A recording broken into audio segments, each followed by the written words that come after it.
And 1 Samuel 31. 31. Last chapter. Last chapter. May verses. move on to 2 Samuel. We'll see what kind of discussion goes on with the end of this, but not a ton to discuss. All right. I'll pray us in, and we'll go. We got changing it up. Tasha's in, where's she at? Hawaii? Hawaii. Roughing it. Roughing it. So, Ministry, you know. right. It's always those Did she mission end up- I trips to didn't see, Hawaii. They raised $100,000. That's awesome. Did Yeah. she walk Yeah. the whole distance? 70 miles. Yeah. She walked it all? Yep. Her and Dan. That's dumb. Well, they took She's been- solid breaks. Yeah, but still, it's still dumb. Yeah. Especially with her foot. I'm like, what are you doing? All right. So we got Brian. He's usually on here. Brian Ashley is here. Luke is here. And then we have Jennifer. Jennifer's making her first camera appearance here at I want to hear Mayhem. you pronounce her last name. Fudraker? Frudaker. Fudraker? I've heard worse. Frudaker? That's a hamburger joint, ain't it? That's right. Blood puckers? It's Frudaker. Oh, Good okay. fuckers. Yeah. It's a family business. Yeah. Fudraker does. Good hamburgers from what I remember. For sure. Jennifer does a lot of stuff actually here at Mayhem. Yeah, she but, does. runs our social medias and keeps our calendars correct and does a lot of stuff. So make sure we don't burn the place down. All right, so I'll pray us in and then we'll go for it. Lord, thank you for this day. Thank you for this group. Some new faces here, but that their heart for you is also the same as everybody else that's ever been here with us. And I just pray that we would glorify you and that we would make your name known through this. And I just pray that it's your words and not ours, and that your Spirit speak through us. And anybody who needs to hear this, hears this. And anybody who needs to, well, I guess, see it technically, see it. And I just pray that you'd open their hearts to your word. In Jesus' name we pray. Amen. Amen. We also have Ben. I was here. about to say, don't forget Benjamin. Ben. Ben, Yeah. you actually have to interject when you can interject. Do you have a mic? I'll jump in today. Yeah, when the Holy Spirit's talking, when man. the Spirit you gotta talks, you better lead. Hey. It's also Flannel Friday. Look on what a Ben's Wednesday. got. Ben's got the Bible Or- this week. He does. brought He had his it own last Bible. week. Oh, He had did it he? last week. He's Yeah. growing, man. Podcast is changing him. That's right. That's right. Change one. All right. Right. Now the Philistines attacked Israel. The men of Israel fled before them. Many were slaughtered on the slopes of Mount Gilboa. The Philistines closed in on Saul and his sons, and they killed 3 of his sons, Jonathan, Abinadab, and Malchishua. The fighting grew very fierce around Saul, and the Philistine archers caught up with him and wounded him severely. Saul groaned to his armor-bearer, "Take your sword and kill me before these pagan Philistines come to run through and taunt and torture me." But his armor-bearer was afraid and would not do it, so Saul took his own sword and fell on it. When his armor-bearer realized that Saul was dead, he fell on his own sword and died beside the king. So Saul, his 3 sons, the armor-bearer, and his troop all died together the same day. When the Israelites on the other side of the Jezreel Valley, on the other side of the Jezreel Valley and beyond the Jordan, saw that the Israelite army had fled and that Saul and his sons were dead, they abandoned their towns and fled. So the Philistines moved in and occupied their towns. The next day, when the Philistines went out to strip the dead, they found the bodies of Saul and his 3 sons on Mount Gilboa. So they cut off Saul's head, stripped off his armor. Then they proclaimed the good news of Saul's death in their pagan temple and the people throughout the land of Philistia. They placed his armor in the temple of Ashtoreth, and they fastened his body to the wall in the city of Bethshan. But when the people of Jabesh Gilead heard that Saul and the Philistines had heard what the Philistines had done to Saul, all their mighty warriors traveled through the night to Bethshan and took the bodies of Saul and his sons down from the wall. They brought them to Jabesh, where they burned the bodies. Then they took their bones and buried them beneath the tamarisk tree at Jabesh, and they fasted for 7 days. Wow. Saul. There it is. He's gone. R.I.P. Finally. Finally. The end of Saul. You know what's weird? In the Old Testament, you can read a chapter, and then you read another chapter, like in any of the Isaiah, and you may read like 15 years worth of difference. This was like from chapter 28 to 31 was 24 hours. Like Gone. Yeah. Like it was the whole story. Like, you know, the prediction of his death was 24 hours before this. Right. It's a good way to put it. Can you imagine, like, I was thinking about this, if like if you knew you were going to die, you know, like the day before, like Samuel, who he trusted, I mean, obviously got come back from the dead to talk to him. It's Right. like you and your sons are going to be dead tomorrow. And then you still go out and fight the battle. So kudos to Saul. I mean, It's true. I mean, if I would have known I was going down, I mean, I'm not sure that. Yeah. I mean, You just run out there. I've been slinging arrows. I'm out of here. I have a question. All right, I Interjecting. like it. come on. So why do they fast 7 days after the death? That's their mourning period. They usually burlap and ashes and all that kind of stuff was their kind of like morning ritual and fasting. What, like, for what? Yeah. But, like, what, they get something out of it, I guess? Or I mean, fasting I guess, throughout the Bible it technically clears your mind and you're supposed to be closer to the Lord. For sure. And, like, think about your needs through Him versus, you know, like when you're starving, instead of replacing when you would eat with prayer, basically. That's the idea behind it. Okay. Yep. Jesus essentially did that for 40 days when the devil tempted him as well. Remember that. So there's a lot of fasting and stuff, and I mean that was actually a big thing that the Pharisees didn't like of Jesus, that none of his disciples fasted. So there's a whole argument about why would you fast when, you know, Jesus was in their presence. They didn't need to fast because they were with him all the time. A little foreshadowing. I don't know. Somebody else. I think that's good. I mean, we try to fast. I mean, I think today we fast to remove like things that are keeping us from Christ. Right. You know, to As I take a bite out of this. And when, to Rich's point, in the New Testament, when the Pharisees, everything was so legalistic and traditional. So even the things that people probably didn't need to be doing, they would make an issue of it. Speaking to your mic. Because of that, because of tradition and religion. And Jesus made the point, just like Rich said, why do they need to fast if I'm with them, you know? And so, but. And also in like the mourning sense of it, it's basically because that heritage and that culture had so much celebration around food. When you celebrated, you killed the fatted calf and you had all of that. So it was an outward expression of the sadness that they show or were feeling for other people, like in the village or around them, to see how sad they were, is that they would go without food. Okay. Also. Nothing to do with Rich's and Luke's intermittent fasting. Completely. How mad are you Not right the same. now? Luke I mean, is they're now not- intermittent fasting. He's not? Oh, I thought he was. Wait, what? I intermittent Luke fast, is now Brian. intermittent fasting. Oh, don't worry. Screwed up my life too. Now Here we go. Are you fasting now too? I am. Yeah. Oh, yeah. I'm 12 days and Colt, I'm baby. going strong. He's in the cult. January 1st will be 1 year of me fasting. Wow. 1 year? Yeah. 12 to 8? Yeah. Well, no, like 1 to 9, except for when I've been sick or like 1 to 9. Nice. Yeah. It's impressive. Yeah. Good stuff. But yeah, I So didn't know you're that. in mourning until 1 p.m. every day. That one. Yeah, we're morning Saul. Yeah.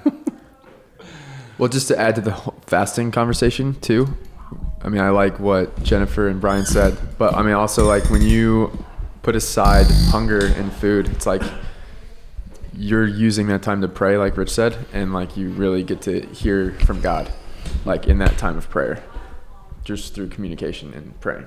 But yeah, I think it's solid. Good question, though. It's a great question. That is a good question. Yep. You have another one? I can't imagine. You looked like you had Oh no! Well, I was just thinking because I mean, this is like Old Testament, right? Yep. So like we don't, like obviously we don't do that anymore. Correct. Well, I mean, you can't. I've heard of you can't- fasting. There's still some benefit. There's a lot of benefit to it. Other than intermittent fasting, like actually, you know, doing a couple day fast. Like Jim talked about a couple times. He did only chicken. I think it was chicken broth or bone broth fast for for 12 like, days. like a bunch of days. Wow. Yeah. And I mean, that's the idea, is that you kind of, you know, take away what the body needs and kind of concentrate on Prayer. God a little bit more. Prayer. So why did that go away? It hasn't gone away. It hasn't. No, it Like, hasn't. that's the tradition of having to do it, like for legality reasons, It's Right. going away. It's gone away. But like I'm sure it's in Leviticus somewhere of like our church, like I say our church, but I think there's a lot of churches that they're now starting the year off. Like we did a fast every January, and basically it's not necessarily fasting. It's not necessarily has to be a food thing. Right. It's depriving your body of something that your body wants. So whether we've talked about this before, fasting. I know Similar to- Tasia did it, fasted from like social media or Similar to Lent. fasting for Lent is Yeah. in Catholicism is similar to that. It's the 40 days that Jesus was in the desert and tempted. Darren does that. Darren's Catholic, yep. And so, but they also no meat on Fridays. It used to actually be no meat the whole 40-day period. But yeah. Yeah. And in 2 Samuel, farther in, I can't remember exactly who died, but it's when David was king and somebody died and he fasted then, and the people knew that he was truly in mourning because he fasted. When his son died, right? When his son died. He's gonna. I think they fast in the next chapter when you're gonna read. Okay. But they also, when his son dies from Bathsheba, for sure. He does the burlap was another. They wore burlap and something with it, wore ashes, and there's a whole. I'm sure in Leviticus it explains all that stuff. It's the one book in the Bible that I kind of skip over anytime I read it. I'm not gonna read that one. Not gonna be on End of the Storm. No, probably not. Okay. I don't really want to. I mean, we can, I guess. But not that there's not value in it, but I've tried to read it a couple times, and I'm just like, okay, I can't read this anymore. But yeah, Ben, to like add to that, like a year ago, my grandma's sister found out she had breast cancer, and my grandma fasted for like 2.5 weeks without eating anything and just dedicated that time to prayer. Like, obviously she was praying specifically for her sister, but like for everything else going on in her life as well. And like to touch on what Brian said too, like they call it, there's a Daniel fast, right? Where you just only eat vegetables, and then you can fast from social media, sugar, anything. But the idea is to focus on prayer and like your time with God, communication with God. So it hasn't gone away. Cool. Just to add to that. The Jews have a fast like where they don't. I think they don't eat until like 6 p.m. or something for so many days. There's just all kinds of things. It's just fasting is a good topic to talk about because it's depriving yourself of things that like you either want or think you need. Fleshly things. Fleshly. It's just killing the flesh. Yeah. You know? Okay. I always hear it and read it, but I mean, I've never really understood it. Honestly, I've told people before, like the 21 days of prayer and fasting we do, I don't understand why I always go back to the things that I give up for 21 days because I'll go without social media or coffee or certain things, and it sucks for the first 5, 6, 7 days. But coffee would suck for forever. It hurts. Social media is great to go away from. Amen. But you get to the end of it, like, and you haven't, like, I've done it without like fried foods or sugar. I've done it non-sugar, and like the first thing you do is go buy a candy bar or something. I'm like, why did you do that? Yeah, why? You know? Yeah. Because you broke the fast, man. I know. First thing I go for when I break a fast is a shake and something good. I like that. Sucks here. Jonathan dies because his dad's kind of Jonathan, I guess, is technically an enabler. So, he didn't stand up. He could have went with David at any point, and he didn't. But yeah, Saul's, just pride and all that caused his sons to die. That sucks. But yeah, I mean, you could also make the argument that Jonathan was loyal, and he's loyal to his father and loyal to a fault. And so, but yeah. But there goes all Saul's heirs, essentially. Yeah, all local or the logical heirs to the throne. So God is clearing the way for David to take the throne here. Very true. But yeah, like you're saying, the tragic end to Saul. He's just like, got hit by an arrow, kills himself. So that's the end.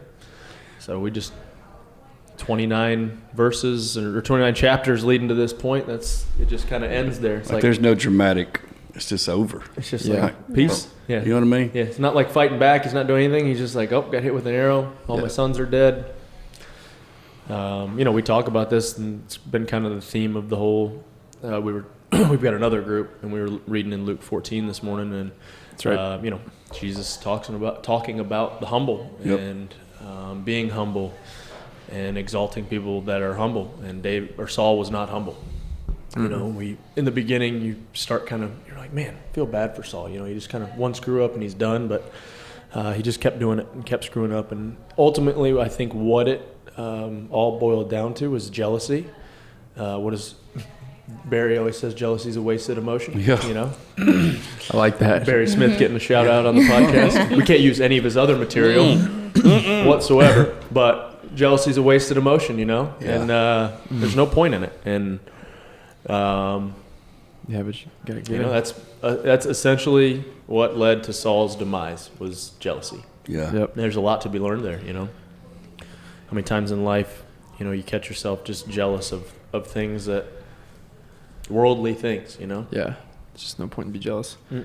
Yeah, to touch on that, I mean, like, It's tough. Like, I'm not saying I battle it as well, you know. It is just one of those things that creeps into your head. Like, I'm not saying I'm immune well, to naturally, for sure. it. Yeah. Absolutely.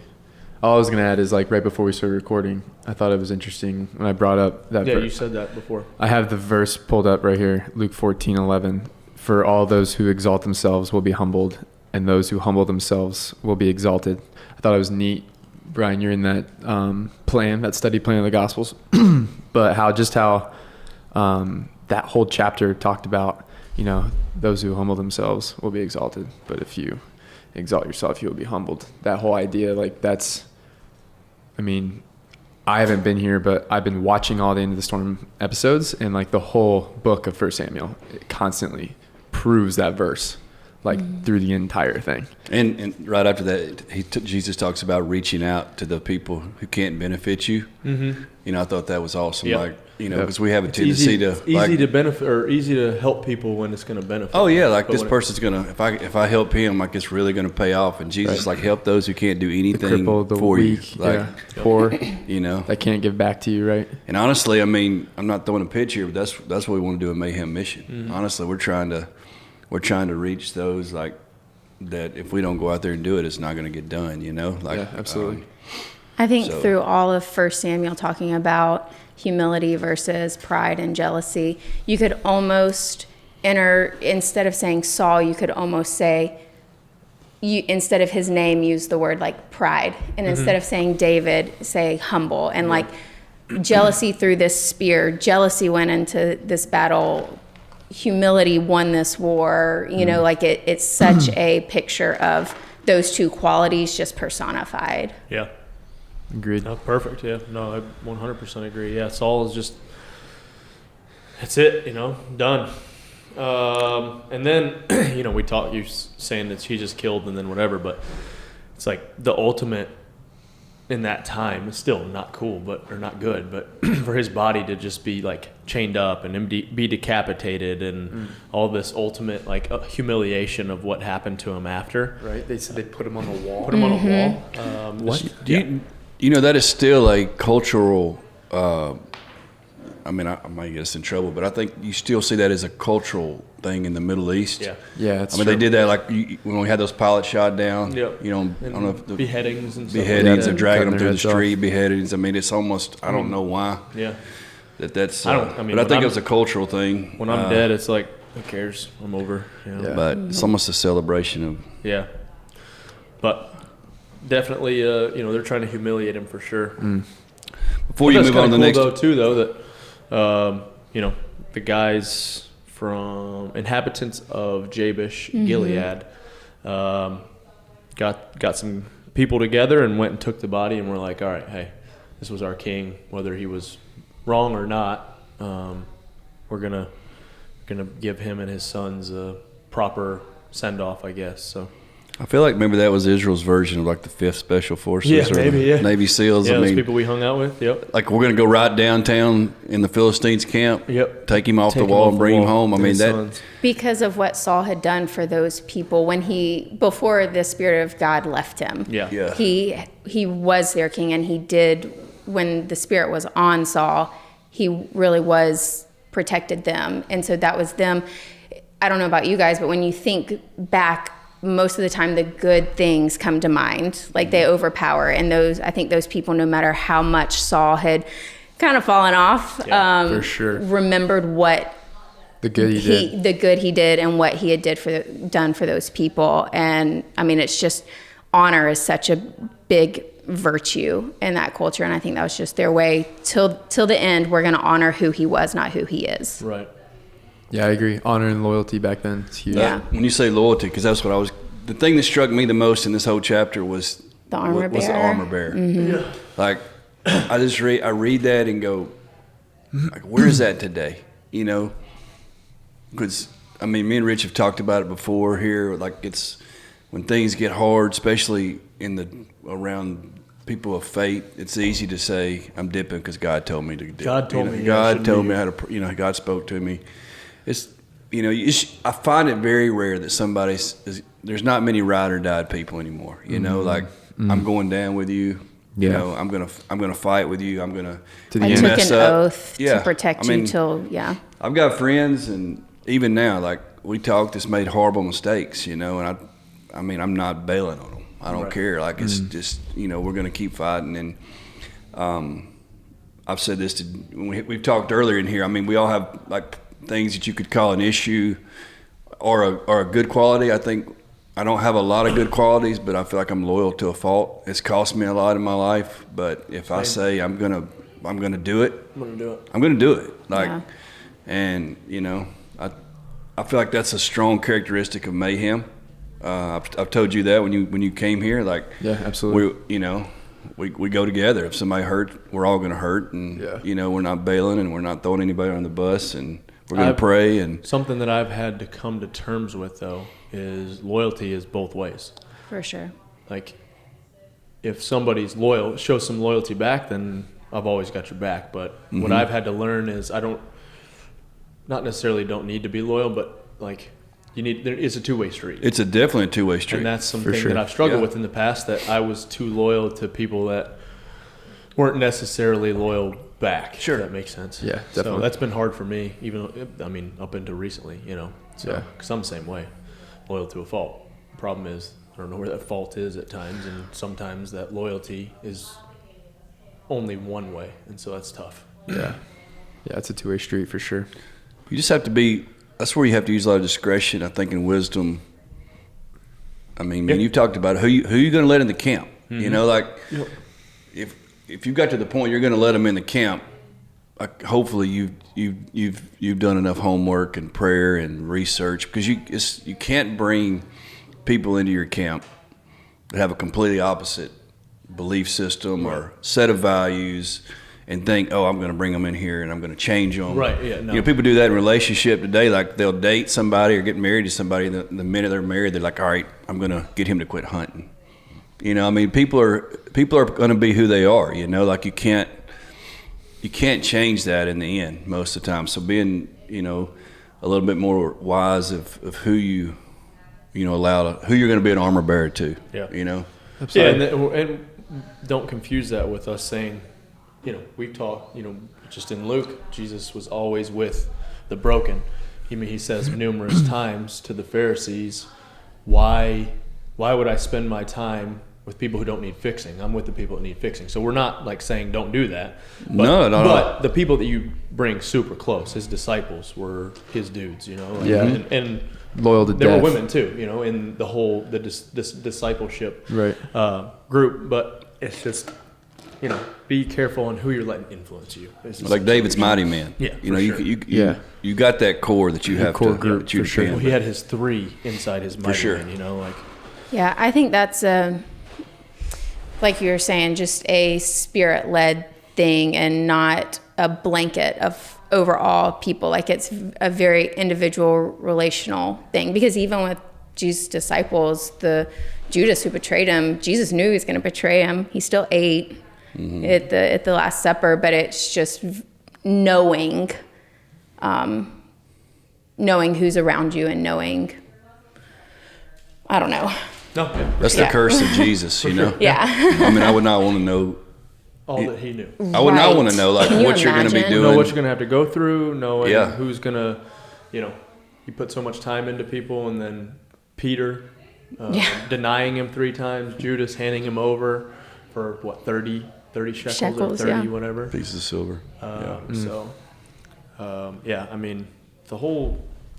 this whole, I guess, I don't know, instead of moving on, I guess, to 2 Samuel yet, I think the whole story, this whole 1 Samuel, obviously it's leading up to what's going to happen in 2 Samuel and David's kind of rule and what happens. But, man, there's so much to be learned, I feel like, from Saul, and just the way he, just let pride and let jealousy, let all those things, like Jennifer was saying, you could literally sub into Saul's name throughout that whole thing, jealousy or pride, and what happened. And so there's a ton to be learned there, you know, like he was given the kingdom, given the keys of the kingdom, you know, as they say, and then just to let it all go. And all for what? For nothing, for pride, you know, like David was doing things for his selfish gain, rule and his kingdom. Yeah. But the fact that people said Saul killed 1,000 and David 10,000 just ate Saul up. Yeah, ate him alive. Yeah. It's tough, you know, but pride. It's all of us, I think, battle that. And I think it's, you know, we're not immune to it, but you can use it as an example of, hey, you know, this is, I need to get this in check and you know, change something. Yeah, absolutely. I mean, it even led to death just now. I mean, for him, I think it's, I mean, jealousy and pride. I think his life is a great example of how that can be a destruction in your life. Yep. What is it? Pride comes before the fall? Yeah. Is that kind of the... How easily are we offended? You know, how easily are we offended today? Like, and I'm sitting here thinking, I think it would be good for all of us to self-evaluate. Like, what is your trigger? Yeah, what's your trigger? What's your trigger? Like, there's some things you could, like, you can punch me with. Like, I don't care. Like, I'm gonna laugh. Yeah. I know there's some things you can punch me with, like buttons. We're not going there. No, it's not. It's not the bike. It's the way that you. There's things you could say to me, like I feel like you're belittling me. Yeah. That I should. You know, that's my trigger. Yeah. You know, I mean, maturity. And I don't know, like I think it would be good because those are the things when we act out. Yeah. Right. I had to apologize about. I mean, even though I'm the one that acted out, you know, and I'm angry. It bothered me, but when we act out, didn't even know it bothered him until. I mean, I thought we were just harmless trash talking like we always do. It's not really harmless because we always do it. But. We always do. We did it this morning, like it's part of it. But I just say when you do react, there's consequences. Mm-hmm. And when Saul reacted, I mean, obviously we're not leading a kingdom, but I'm a father. And so if I react wrong, you know, my daughter sees it. Your kids are watching always. And, you know, and so I think. And your fellow brothers in Christ. Somebody's always watching, right? Yeah. Your role model is so many in your like community circle. Just to add to that.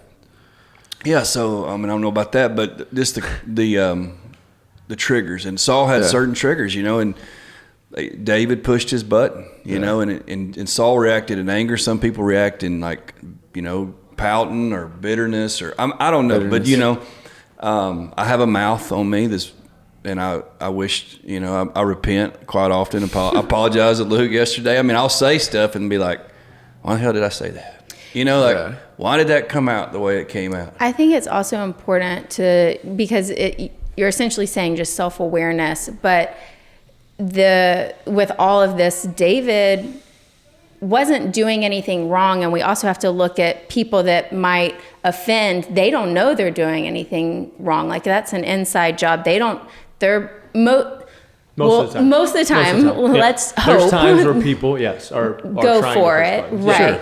But knowing that self-awareness of they had no idea, didn't mean to. They're not coming after me. What is it in me that triggered that, and why?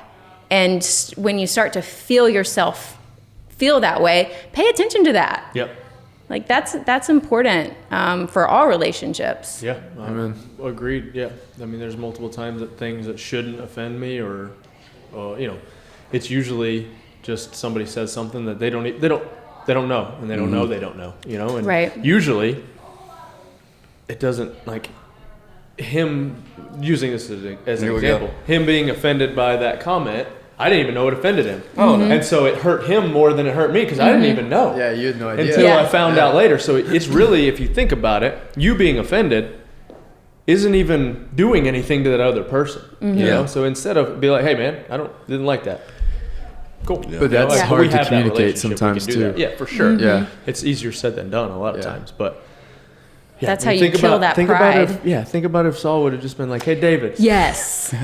Hey, can you kill 9,999? Can you just go outside and tell everybody that I'm a little better than you, man? You can stand out there. Yeah. Or just, hey, David was helping him with I don't know, it's who do we usually get the most worked up over? It's usually those we hurt those who are closest to us, for sure. Or we get offended by those who are closest to us. Yeah. Like if certain people say stuff, that are outside my circle, I could care less. Could care less most of the time. You know, but So it's like they're in your circle. When they're in your circle, like hurts. you know, It's and David personal. was in this It circle. hurts. Yeah. And that's who Saul continued to struggle with. And I think, you know, just being aware of our weakness and like, because you don't, the enemy wants nothing else to destroy marriages, churches, you know, groups of believers from the inside out. And so, you know, being aware of like what we have here, like God's got his hand on, I say that all the time, on Mayhem and what we're doing. And, you know, the worst thing could happen is this spirit of pride or jealousy, anger build up inside this organization and destroy it from the inside out, and that nothing had to attack us from the outside. Yeah. You know, and I think that's what Saul literally, his kingdom was wrecked from the inside out. Yeah. Yeah. Nobody from the would top down. have defeated them from the outside. Yeah, it's very true.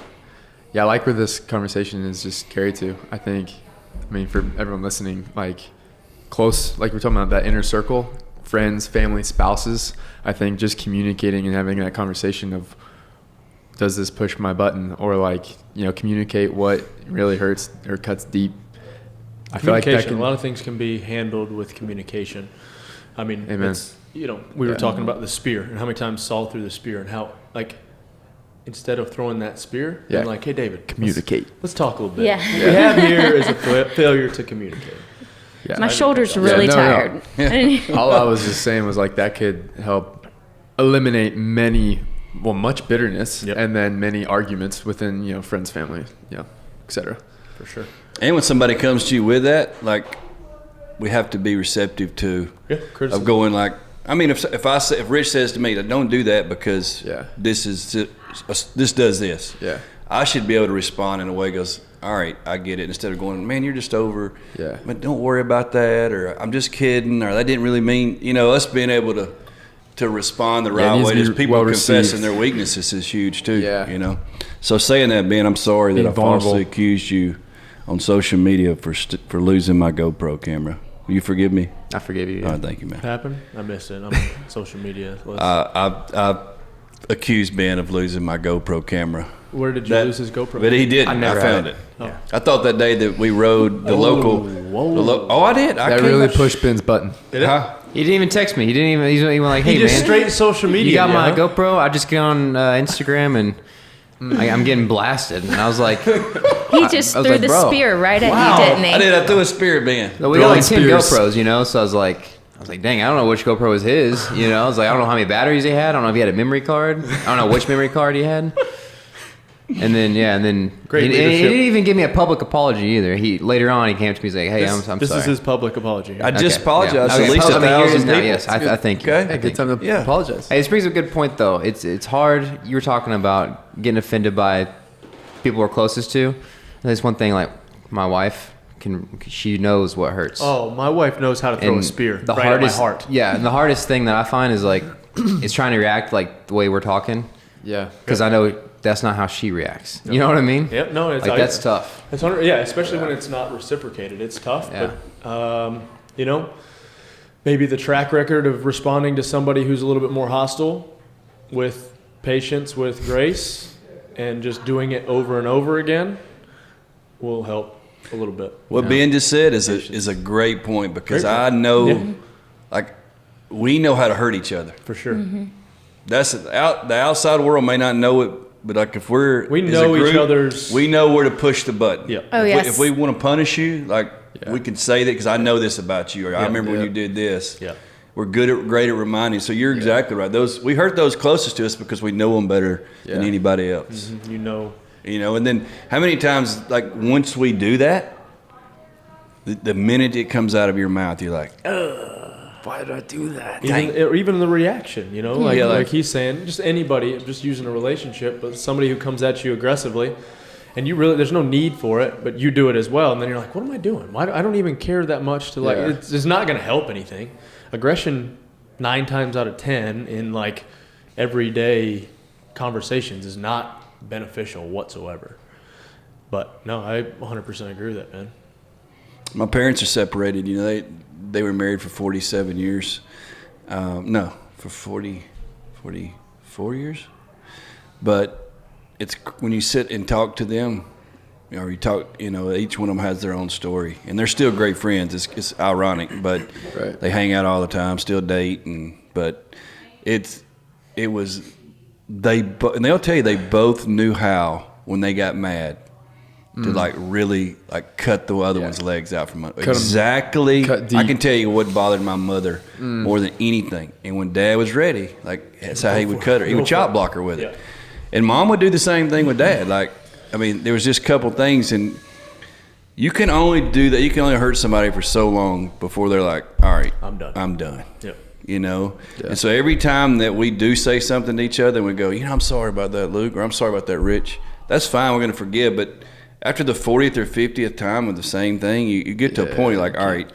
Was it death by 1,000 cuts? I mean, that's really what it is, This could be a bunch of little cuts. It doesn't have to be a bunch of, or a big knockout blow. But the same just kind of sticking, prodding, whatever is eventually going to catch up to you. Yeah. It's so true.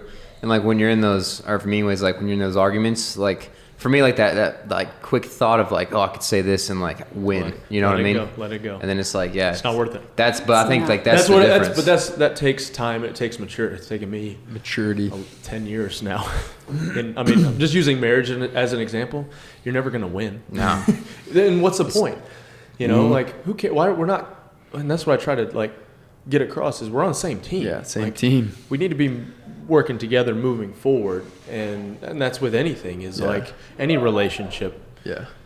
There's no point in the like, hey, let's get to the bottom of what the real issue is, and let's fix it. Not like let's keep hammering. I don't know. I love that. Yeah. It's just, it gets old. Yeah. Yeah, when that can stay for like a long time too. Like we were talking about last week. Like, my parents are divorced. Like yours are too. Yep. It's like you get around mom saying stuff about dad. You get around dad saying stuff about mom. It's been like 15 years. It's wild. Yeah. Yep. I like that. That's pure maturity. Because we all talked about it. It's the same conversation, right? The ones we're the closest to, we're the most vulnerable to because we know each other inside and out. And it's like, hey, if you're back in the wall and you feel the eagerness to cut deep because you're going to win, right? Because their buttons. I got the haymaker right here. Just save the haymaker. Man, but there's times where you're vulnerable in that where it's like, I've had enough and I'm going to say it. And you say it and then you're like, gosh dang it, why did I just say that? Because it didn't need to be, like it wasn't going to be beneficial to any type of, it wasn't productive. Yeah. And our human nature is to fight back if we feel attacked in any way. And I think just like having when you feel that like on the tip of your tongue, instead say, hey, I really want to say something, but instead I know that's not going to benefit us, but you're really offending me, or there's a way just to acknowledge I could say something that could really hurt you right now. I'm going to drop Jim wisdom here, because Jim, if he was here, like when you go through the mindset stuff, like there's things that you're born with or that have been cultivated in your life, and that's who you are. Mm-hmm. He usually says 3 or 4 things, and one of mine is compete. I compete. Like that's what I have to do. It's trash talking, working out, whatever it is. I had to learn that I need to not compete in marriage, compete in relationships and other things like that, because there's no win. Like there's no winning there. He talks about if who you are is not connected to your values, and so I have to look at my values and say, hey, this is not an area I need to be competing in. Yes. And that's actually helped a ton over the last couple of years. Yeah. Because it's in my nature. Like my immediate nature is like, all right, I'm gonna win this, whatever it is.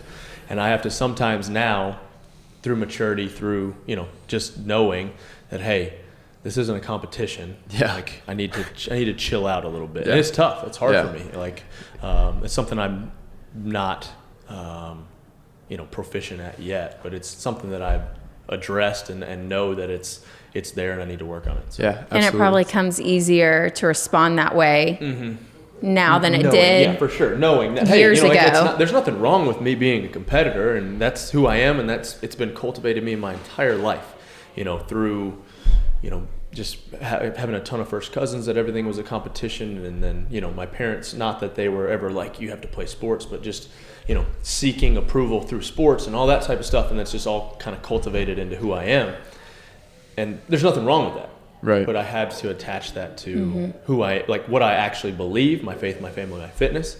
And so if I go back to my faith and my family, or 2 of my anchor values, I can't compete in those things Yeah. because there's no competition in those things. Yeah. There's no need to compete in those things. And so Yeah, I maybe love I will that. compete for my family, but I Yeah. won't compete with my family. Yeah. That's good. Yeah, that's solid. Thank you for sharing that. I am just picturing you and Hillary like jabbing at you each other, communicated? and you going, "Wait a second. Yeah, I can't compete here." There's no point. Yeah, if There's you no win point. that, it's going taking steps backwards. Yeah. There's You know? also the value. You want to be happy or you want to be right. Yeah. And I'd rather be happy. Yeah.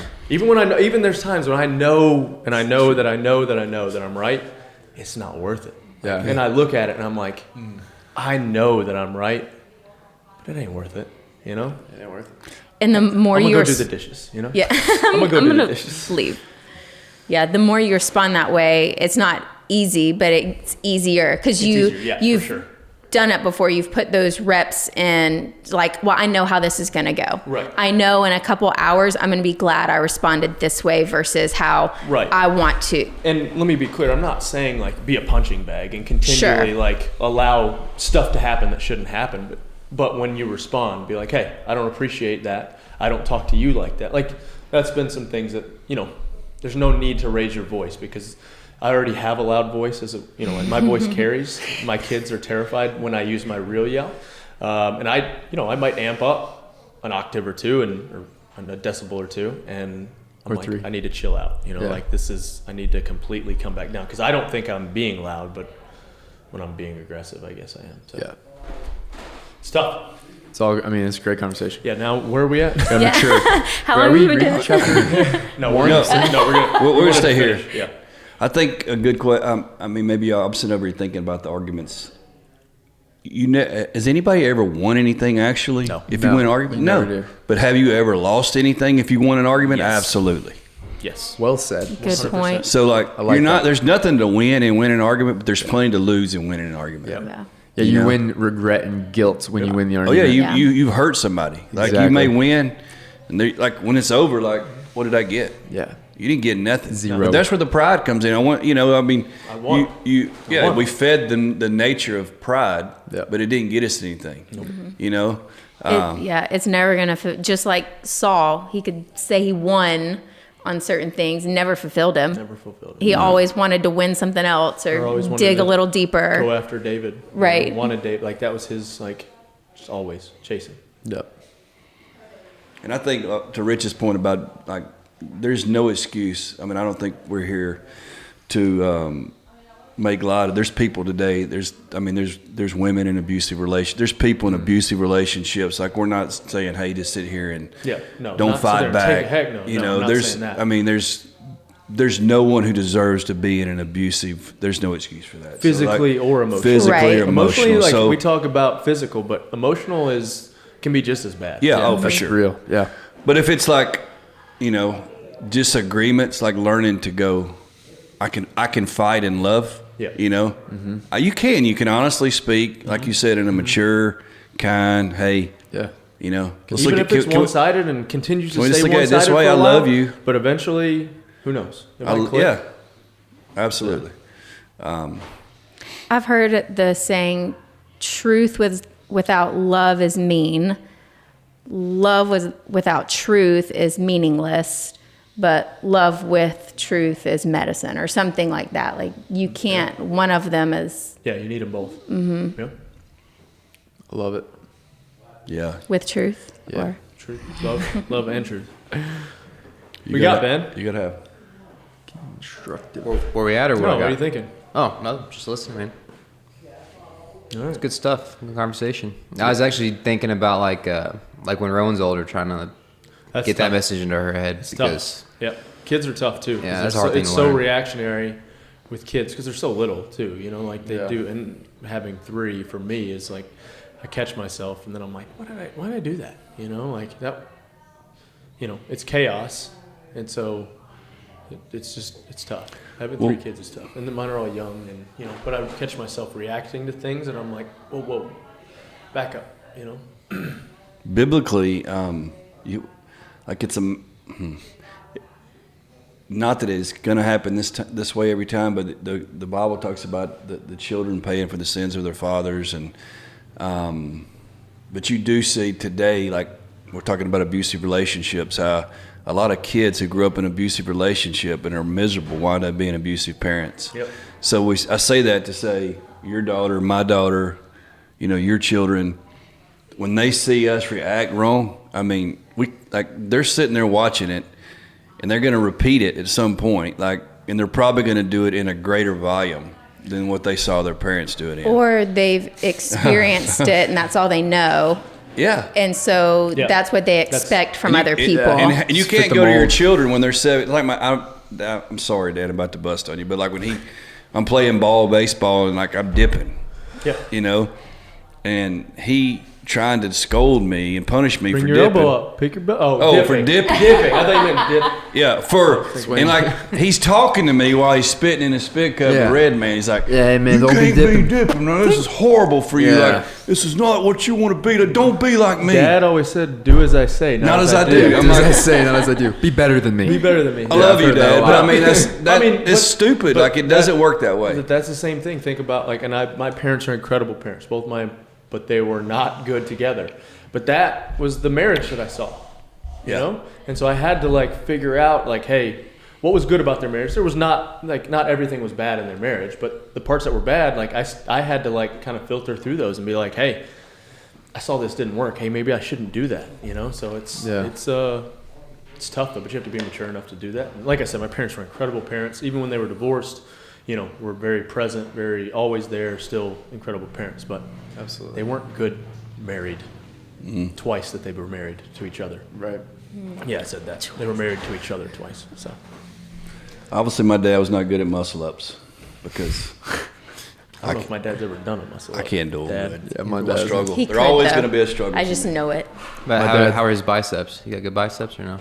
It gets fixed next week. My dad surgery. jacked. Your dad is and yoked. he's lost some volume over Was the that last mean you couple talking years. about that? His arms are jacked. Yeah, that was me. But I mean genetics. Yeah, your But dad's until the just last jacked. couple. Well, then if you look at my mom, she's strong legs. She's stocked. I got the dad has little chicken legs. Yeah.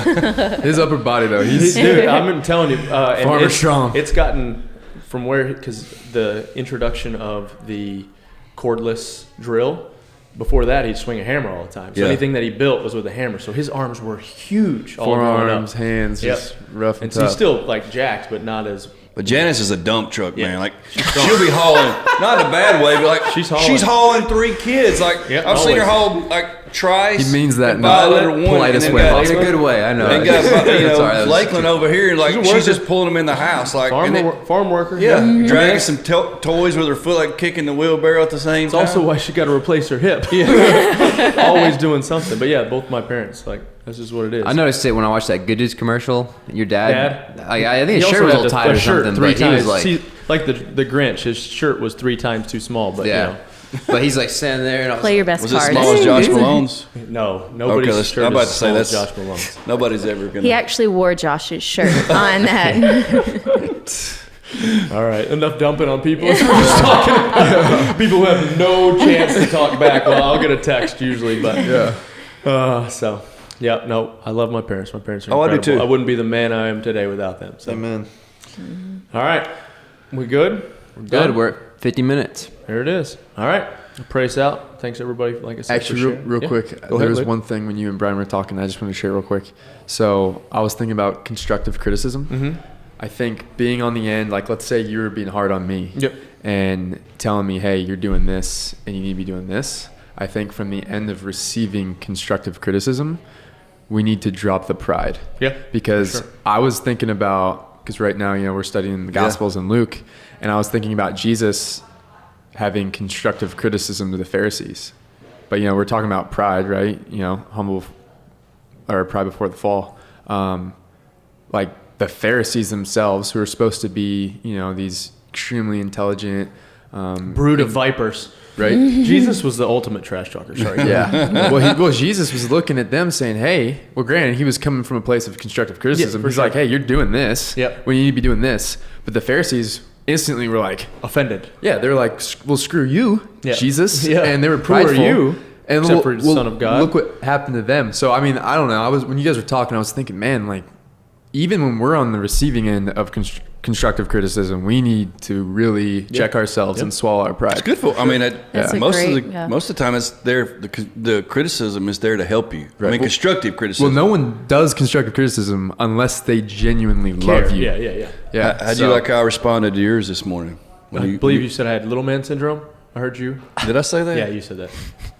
Is that touch sure I buttons? said that? No, The but I push just heard buttons? him kind of chirping back there because Hey. he's trying to make up some soft. He's gonna cut your legs if you half workout. keep at it. And, Well, Brian, I mean- and so I'm like, no, Brian, let me tell you what you're gonna do. And then I he's went. like, I went and got the box. I didn't say nothing. I went no, and you did. I heard you. Go, little man syndrome's the only sport in the world that pays to be short. Blah blah blah. I heard it. He's asking to get his legs cut off for sure. right? He's asking I'm for gonna it. try cut off your legs, man.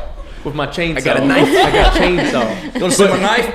I think that's a great point, though. I mean, everybody, like not everybody, but you see these like blonde hair, blue eye, Jesus holding a lamb, soft Jesus. That's not Jesus. Yeah. The Bible uses the term meek, not weak. If you look up the definition of meek, Jesus was. I mean, he went at people. Yeah, he was harsh. He was harsh. He was Gotta be. truthful. All truth. But he was also loving and an amazing, God. So I think Meekness, like the word means constrained strength. It is strength, but it's constrained right. so yeah, it is the very opposite of weak. Except for when he's flipping tables, Yeah. I like that. Constrained strength.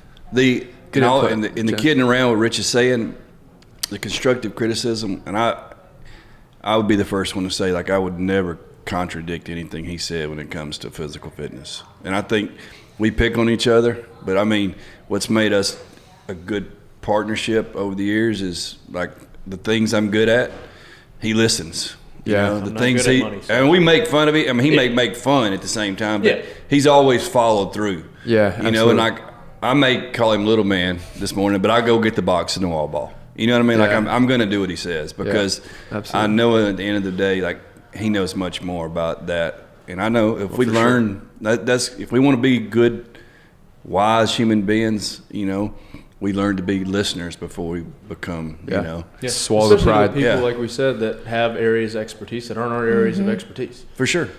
So there's track record and mileage there. So, all right, good. Good. All right, Lord, thank you for this day. Thank you for this incredible group we have gathered here. Thank you for just your words, and just like I said, I just pray that whatever spoke today, that it was the Holy Spirit, and that somebody needed to hear it.